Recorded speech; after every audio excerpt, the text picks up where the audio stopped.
Hello everyone. So today it's about Procreate and Procreate for beginners. So if you are a digital art enthusiast and you want to learn Procreate, this video is for you. So separate it into 4 sections, just the way I like it. And once you go through each section, I'm pretty sure you'll be able to make something really cool in Procreate. Then what are we waiting for? Let's do this.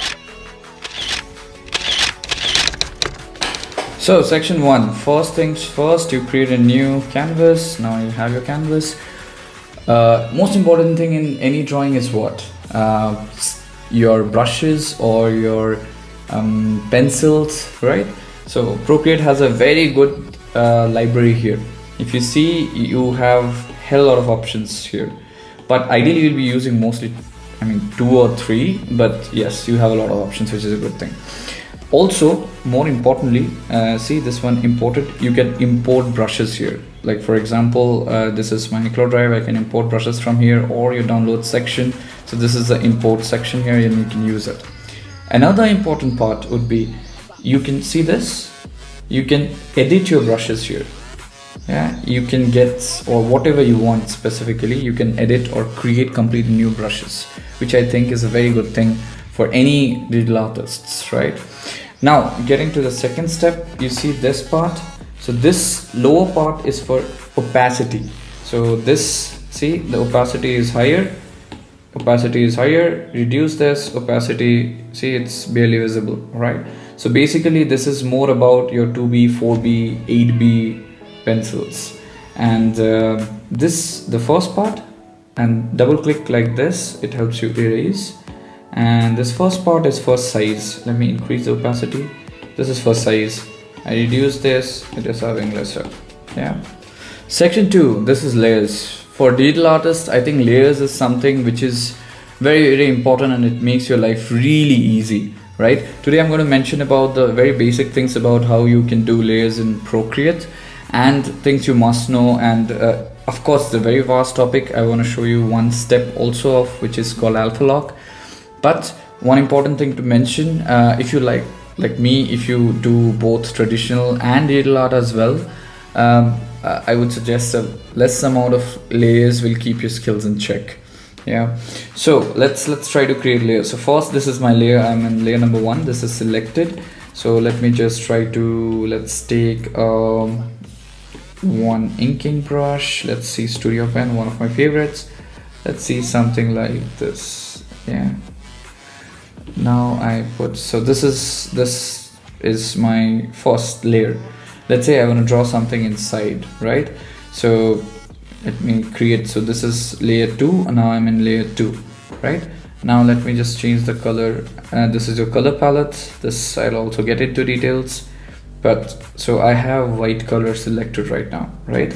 So let me just try to draw something here. Let's take calligraphy, let's take script 1.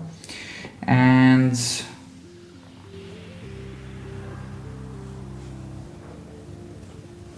that's really bad. So let's try another one. So this, right, let's just say and I think, right, this makes a lot of sense. We need hope, right? Anyway, now this layer, right, this is a separate layer and layer 1 is separate. What does it mean? This means you can make changes to this layer without affecting this layer. For example, let's take this eraser, right? In this eraser, I want to let's say move this part. So I'm just erasing that part. You see, I want to erase this part to keep the P in check. So let's see, let's do like that. So, and if you see here, I'm just erasing on the layer which I have selected and not hampering the other layer, right? So for example, I was talking about alpha lock. How do you do that? Click on this, click on alpha lock. What it does, for example, your changes will only affect whichever you have drawn. What do I mean by that? Let's see, let's select red color here. I have in my palette as well, selecting red, and let's select some kind of clear brushing. Let's select a medium hard brush here. So I want this part, left part of my H, to have some kind of red element to it. So I need to reduce the size of this. So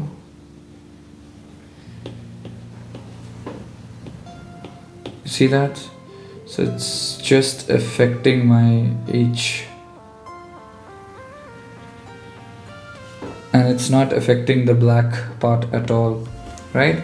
So to make it more interesting, it should be like, let's do it like this. Let's take any other soft brush and let's do a little bit smaller brush size and just give it some kind of a blend here, right?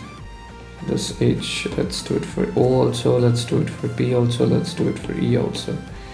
So you see here, so you have a separate blend and it's not affecting your layer number 2. So section 3 is about blending. So this is most important thing also that you need to master here in Procreate, and it's very easy to master as well. You can be a artist who prefers sketches like me, pencil sketches, right? Be it that, or be it if you're like a prefer color artist and color drawings and stuff, then also you'll require blending, right?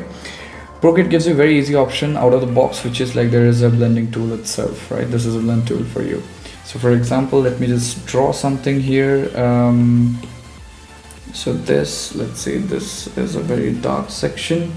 Now I want to blend it this way, right? So I can always select this tool, and in this, let's say you can use the same. Procreate also gives one more thing which is very important, is you can select a brush type in each, even for erasing, which is very interesting, yeah, which helps you doing a lot of stuff. Now this is the blending part. See how the colors I'm pushing like that. So this helps you in blending. This is the default tool, yeah. Also you can create your own blending brush, which I did here. If you want it, please put it down in the comment. I'll share the brush with you. So this is a blender. So what it does, it takes color from one and puts it in another section. So you don't need to use the blending tool. See, I'm using my brush here, and see, and this gives you a more smooth texture. And in this one, you can use specific brush how you want to blend. See this, the difference between. So I want to show you this. So let me just increase the size of this here. So you see the first part which I did, this is like blending using the blend tool, where I use the pencil brush itself, and this is with my specific blending brush which I created. This you can get a more smoother structure here. This depends on the requirement that you have. Section 4. Now section 4, I call it miscellaneous because there can be a lot of things, of course, and this I'm just giving you high level ideas of stuff so you can start with Procreate, right? Each section can get into like one separate video in itself. So section 4, miscellaneous. What you need to know is palettes. So color palettes, you see, you can have like a lot of multiple palettes here, and anytime you can set a default palette, you can create new palettes. So let's say, let me just erase this. So you can remove this, and this is now blank, and let's say I select this blue here. I like this one, let's say the kind of sky blue, and I click on here. So this this is how you can add any color to your palette, so you can use it later just quickly, right? This is palette. Now let me show you something really interesting. Let me select the airbrush here. So these are your selection tools. So here, let me try to draw something like this, right? So these are very convenient options that you get. Let's say you want to make a scenery and you want to make some very nicely blended sky, right? So here you can use Gaussian blur. So you select this tool in the adjustments, and you can see, let's select Gaussian blur. Select the layer, Gaussian blur, select the layer, and then you slide to adjust. See, on the top it's increasing. So I want it to be like this, 31%, that's it. So you have a layer with a very nice sky coming into picture. Let's say I want to add another one, and I want to show you, like, let's say I want to have a medium brush which is this big, and I want to have a red color here, and let's say something like red here, the sun, right? So it's ideally not like that color, but let's put it like that.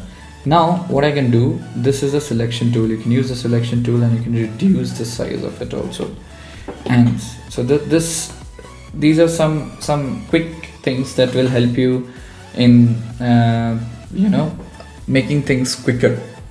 So, and also whenever you use these features, you need to make sure that you don't overuse it, because ideally a little bit of imperfections, right, make it more realistic. That being said, I hope this helps you, and more importantly, anytime if you have any questions and anything, you just put it in the comments. I'll definitely try to help you. And that being said, take care of your family. See you next time.